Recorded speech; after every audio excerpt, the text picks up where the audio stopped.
How to dry iPhone charging port. Hello guys, this is Atticus and welcome back to another tutorial video. In today's video, I'm gonna teach you how you can dry iPhone charging port. So before we begin, if you're new to our channel, head down below and hit the subscribe button so you don't miss out on our future videos.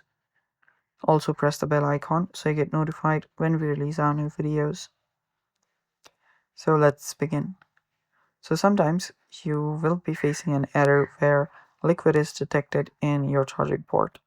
You might even get an error like this that says liquid detected, charging is not available. So here, all you have to do is basically dry out your charging port. And there are several ways to do so. So what you can do is you can disconnect the cable first. Then after you unplug your Lightning or USB-C, you will need to remove the excess liquid. You can use a napkin or a microfiber cloth and absorb any liquid.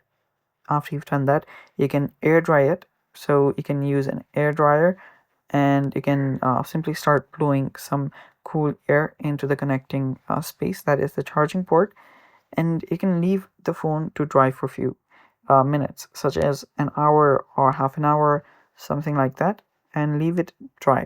So after you leave it to dry, you can then check for the notification that we had earlier about the liquid being detected. And after you've done that, you can also you can also go to a professional and then get your hardware, that is your charging port, cleaned out and make sure it's dry as well. And doing that should dry your iPhone charging port.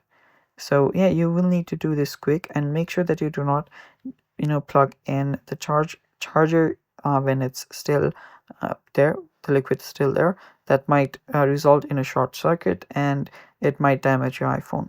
So yeah, that's basically it for today's video. Thanks for watching. Stay tuned for more and bye bye.